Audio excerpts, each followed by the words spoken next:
Hello friend, मेरे YouTube channel पर आपका स्वागत है। आज हम इस नए वीडियो में पढ़ने वाले घन और घनाभ क्या होते हैं इसके बारे में हम लोग अच्छे से बेसिक से जानकारी लेंगे, क्योंकि एग्ज़ाम में सीटेट एग्ज़ाम में जो भी क्वेश्चन आता है वो बेसिक से ही आता है, तो ज़्यादा हार्ड पढ़ने की आवश्यकता भी नहीं है इसमें।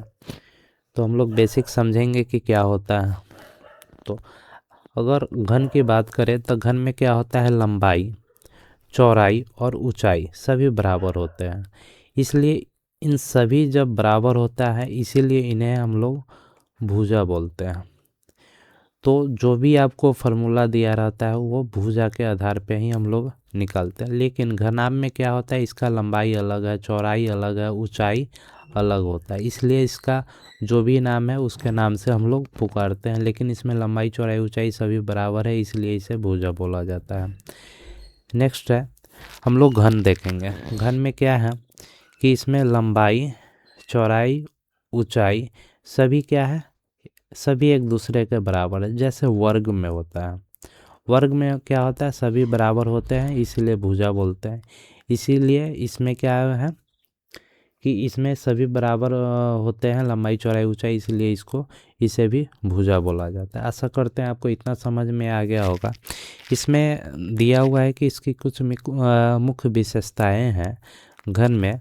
जैसे घन में आपको एग्जाम में डायरेक्ट पूछता है कि घन में किनारों की संख्या कितनी होती है, तो 12 होती है।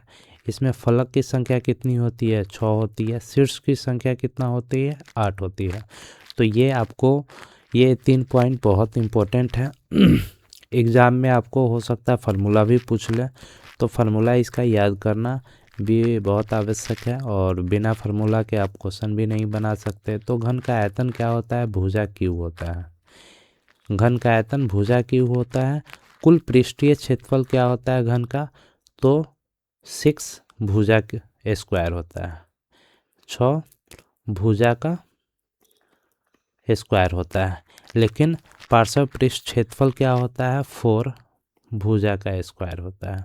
क्योंकि अभी इस पे भी आपको क्वेश्चन एग्जाम में पूछा जा रहा है, तो इसे भी आप लोग ध्यान में रखिएगा। विकिरण की लंबाई क्या होती है, विकिरण की लंबाई भुजा √3 होता है। तो आशा करते हैं आपको इतना समझ में आ गया होगा। इसका क्या हम लोग अंदर जाए उतनी आवश्यकता है नहीं, और जनरली ये आपको सभी लोग को याद ही होता है, तो इतना ही से हम लोग का काम हो जाएगा। तो नेक्स्ट, आशा करते हैं आपको इतना समझ में आ गया होगा। अब घनाभ के बारे में जानेंगे। घनाभ क्या होता है, घनाभ में क्या होता है कि लंबाई और चौड़ाई, ऊंचाई, ये आपका क्या है, ये लंबाई है, ये ऊंचाई है, और चौड़ाई इसमें क्या है कि सभी अलग अलग होते हैं। लंबाई अलग होता है, चौड़ाई अलग होता है, चौड़ाई अलग होता है, और ऊंचाई अलग होता है। तो आशा करते हैं आपको इतना समझ में आ गया होगा। तो इसकी अगर बात करें, एक मुख्य विशेषता है कि तो इसमें भी किनारों की संख्या 12, फलक आपका 6 होता है, शीर्ष 8 होता है। इसकी आयाम की बात करें, आयाम किसे कहते हैं, लंबाई, चौड़ाई, ऊंचाई को कहते हैं। तो लंबाई को L से सूचित करते हैं, चौड़ाई को B से, और ऊंचाई को H से। तो आशा करते हैं आपको इतना समझ में आ गया होगा। नेक्स्ट है हमारा कि इसकी सूत्र की बात करें, तो घनाभ का सूत्र होता है लंबाई गुने चौड़ाई गुने ऊंचाई। ये घनाभ का सूत्र होता है। आशा करते हैं आपको इतना समझ में आ गया होगा। नेक्स्ट है हमारा कि घनाभ का कुल पृष्ठ क्षेत्रफल क्या होता है, 2 इंटू लंबाई इंटू चौड़ाई जोड़ चौड़ाई इंटू ऊंचाई जोड़ ऊंचाई इंटू लंबाई का होल 2 होता है। पार्श्व पृष्ठीय क्षेत्रफल कितना होता है, 2 इंटू H L+B होता है, यानी 2 ऊंचाई, लंबाई जो चौड़ाई होता है। विकर्ण की अगर बात करें, विकर्ण कितना होता है इसका, √अंडर लंबाई का होल स्क्वायर जो चौड़ाई का होल स्क्वायर जो ऊंचाई का होल स्क्वायर। तो आशा करते हैं आपको इतना समझ में आ गया होगा। ये आयाम की बात है कि इसमें लंबाई, चौड़ाई और ऊंचाई सभी बराबर होते हैं, जिसे हम लोग भुजा बोलते हैं।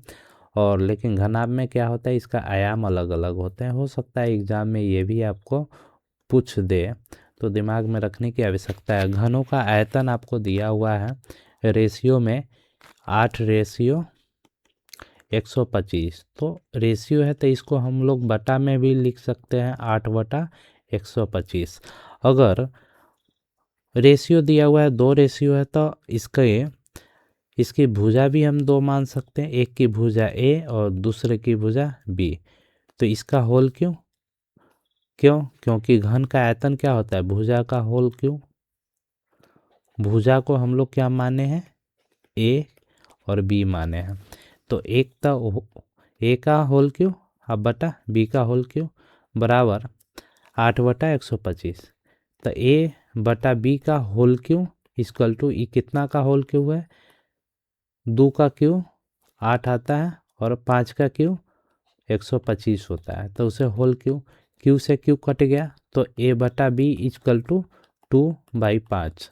तो ए का वैल्यू 2, एक भुजा 2 है, एक भुजा 5 है। तो अब पूछ रहा है घनों का पृष्ठीय क्षेत्रफल। तो घन का पृष्ठीय क्षेत्रफल क्या होता है, मान लेते हैं 2 इसमें आपको घन दिया हुआ है। तो एक का ए 6a² इंटू 6b²। तो 6 से 6 कट गया, ए का वैल्यू कितना है 2 का होल स्क्वायर रेशियो 5 का होल स्क्वायर। 2 का होल स्क्वायर 4, 5 का होल स्क्वायर 25 होता है। तो इसका क्या है, पृष्ठीय क्षेत्रफल का अनुपात 4:25 है। तो आशा करते हैं आपको इतना समझ में आ गया होगा।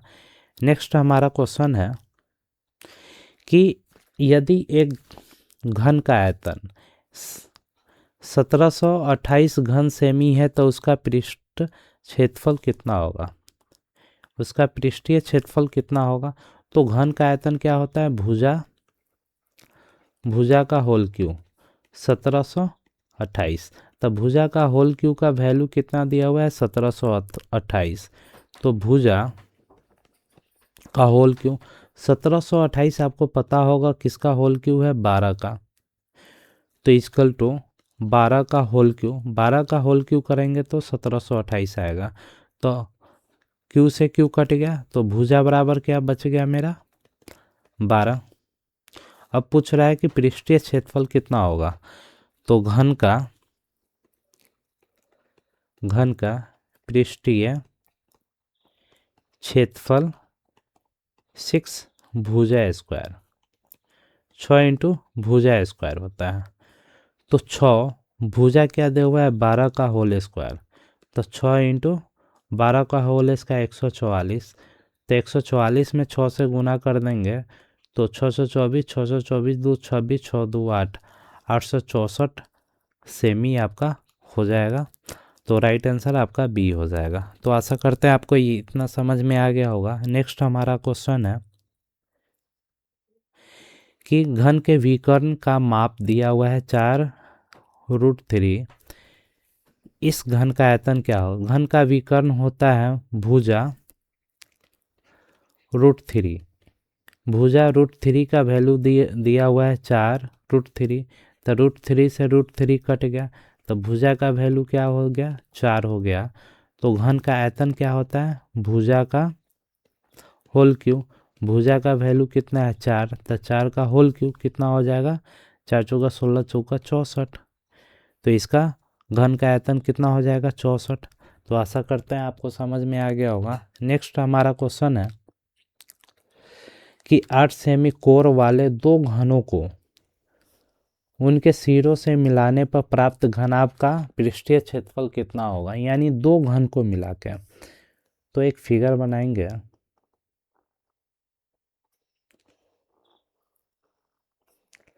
एक घन हो गया, ये आपका सेकेंड घन हो गया।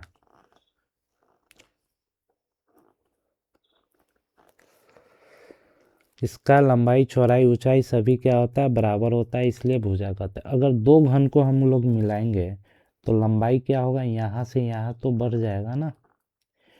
तो लंबाई अगर ये 8 सेमी है, ये 8 सेमी है, तो मिल के कितना हो जाएगा, लंबाई आपका 16 सेमी हो जाएगा। लेकिन ऊंचाई में कोई परिवर्तन हो रहा है नहीं, अगर इस घन के ऊपर घन रखा रहता तो इसका ऊंचाई बढ़ जाता, तो लंबाई सेम रहता और चौड़ाई भी सेम रहता है, लेकिन ऊंचाई में भी कोई परिवर्तन नहीं हो रहा है, तो इसका ऊंचाई कितना हो जाएगा चौड़ाई भी 8 होगा और ऊंचाई भी कितना हो जाएगा 8 हो जाएगा।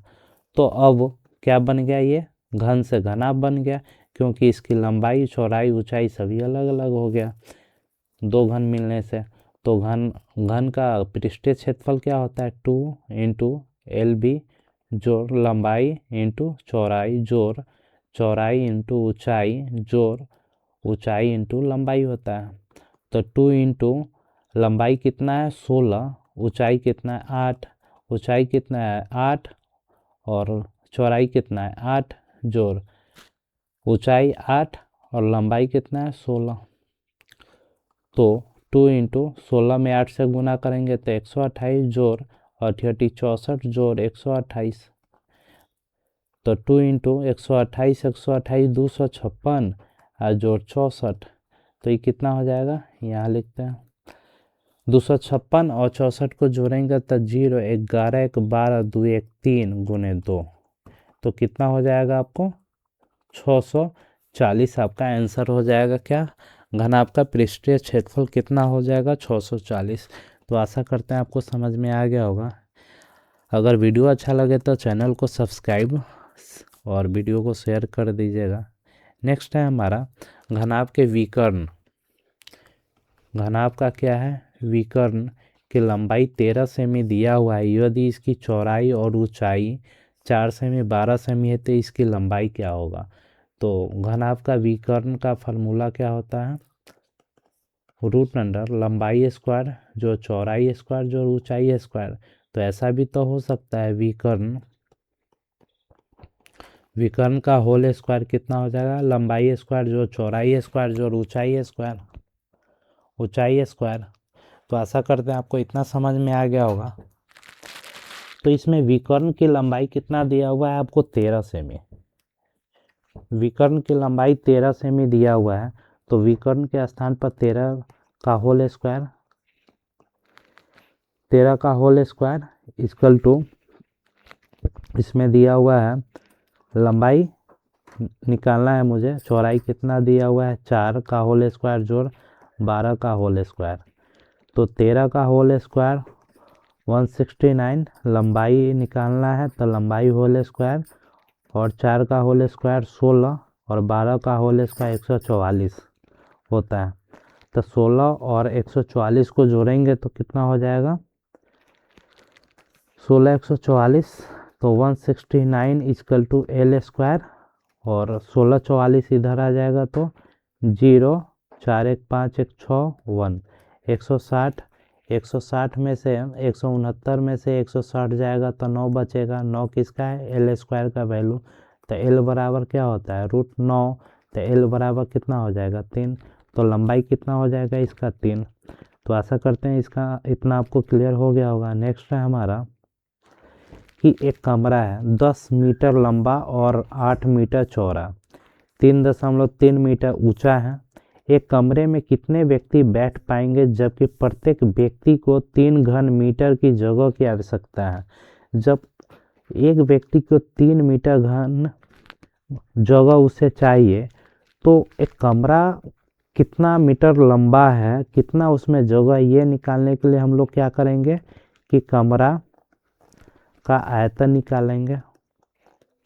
तो कमरा का आयतन निकालने के लिए क्या होगा, लंबाई गुने चौड़ाई गुने ऊंचाई कर देंगे और जितना व्यक्ति बचा हुआ है जितना जगह ले रहा है एक व्यक्ति उतना से भाग दे देंगे, तो टोटल तो एक कमरा का जो एरिया निकल जाएगा, मतलब कितना उसमें जगह है। तो लंबाई 10 है, चौड़ाई 8 है, ऊंचाई 3.3 है। तो इसको गुना करेंगे जो वैल्यू आएगा वो, तो उससे अच्छा है कि इसे 3 से हम भाग दे दे। टोटल तो एक कमरा का आयतन निकल गया, उसे 3 से एक व्यक्ति उसमें जितना जगह ले रहा है उसे 3 से अगर भाग कर देंगे तो क्या टोटल कितना व्यक्ति आएगा वो निकल जाएगा। दशमलव हटाएंगे तो नीचे 10, 10 से 10 कट गया, 3 से 33 कट गया, 11 मरतबे, तो 11 8 कितना हो गया 88। तो एक रूम में कितना व्यक्ति बैठेंगे, तो 88 व्यक्ति। इसी प्रकार नेक्स्ट क्वेश्चन है कि एक घनाभ की लंबाई तथा चौड़ाई तथा ऊंचाई 19 सेमी है तथा इसके विकर्ण की लंबाई 5√5 सेमी है, तो इसके संपूर्ण पृष्ठ का मान कितना हो जाएगा। तो कहने का मतलब है लंबाई जोड़ चौड़ाई जोड़ ऊंचाई का योग दिया हुआ है 19 सेमी। विकर्ण क्या होता है, विकर्ण होता है लंबाई का होल स्क्वायर जो चौड़ाई का होल स्क्वायर जो ऊंचाई का होल स्क्वायर। इधर 5√5 यानी विकर्ण का होल स्क्वायर, तो लंबाई स्क्वायर चौड़ाई का होल स्क्वायर जो ऊंचाई का होल स्क्वायर, तो इसका होल स्क्वायर करेंगे तो 125 कैसे 5√5 गुने 5√5, तो 5 से गुना करेंगे तो 25 और √5 में गुना करेंगे तो 5, तो 125। तो आशा करते हैं आपको समझ में आ गया होगा कि 125 कैसे आया।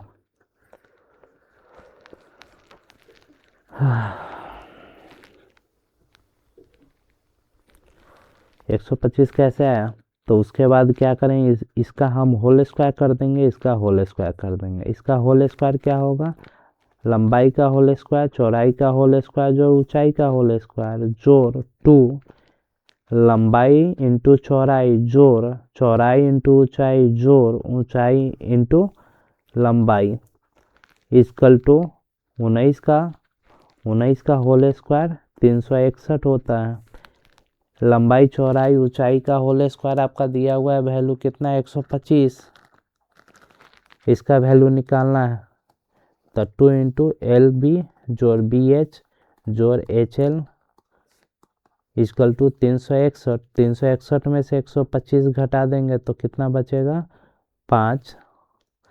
5 में से 2 गया तो 3, 5 में से 2 गया तो कितना 3, और उसके बाद 3 में से 1 गया तो 235, तो इसका वैल्यू कितना आ जाएगा 236 हो जाएगा आपका राइट आंसर।